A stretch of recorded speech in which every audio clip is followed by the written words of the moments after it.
ಬಸ್ನಲ್ಲಿ ತೆರಳುತ್ತಾ ಇದ್ದ ವ್ಯಕ್ತಿಯ ಮೇಲೆ ಆಸಿಡ್ ದಾಳಿಯಾಗಿರುವ ಘಟನೆ ಚಿತ್ರದುರ್ಗ ಜಿಲ್ಲೆಯ ಹಿರಿಯೂರು ಬಳಿ ನಡೆದಿದೆ. ಹೊಳಲ್ಕೆರೆಯ 29 ವರ್ಷದ ಅರುಣ್ ಕುಮಾರ್ ಮೇಲೆ ಆಸಿಡ್ ದಾಳಿ ನಡೆದಿದೆ.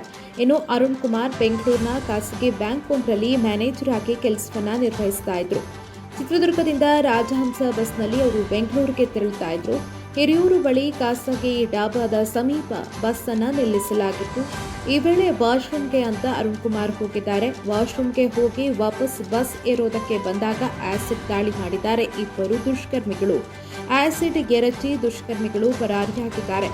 ಇನ್ನು ಅರುಣ್ ಕುಮಾರ್ ಯುವತಿಯೊಬ್ಬಳನ್ನ ಪ್ರೀತಿಸ್ತಾ ಇದ್ರು. ಆಕೆಯ ಕಡೆಯವರೇ ಈ ಕೃತ್ಯ ಎಸಗಿರುವಂತಹ ಶಂಕೆಯನ್ನ ಅರುಣ್ ಕುಮಾರ್ ವ್ಯಕ್ತಪಡಿಸಿದ್ದಾರೆ.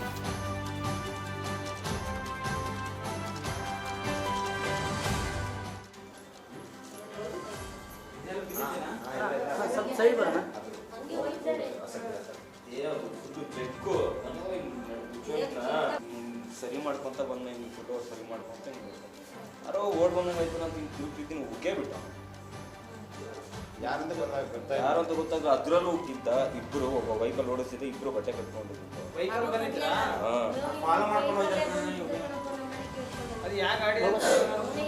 ಯಾವ್ದೋ ಪ್ಯಾಷನ್ ತರ ಇತ್ತು. ಜಾಜೂರು ಅರುಣಣ್ಣ ಕೆಲಸ ಕೇಳಿದ್ದಂತ ಹೇಳ್ದ.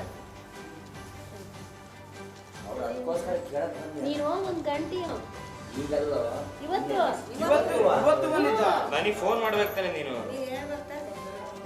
ನಾನು ಬಿಡು ಕೆಲಸ ಕೇಳ್ಕೊಂಡೆ ಬಂದೀನಿ ಅಂತ.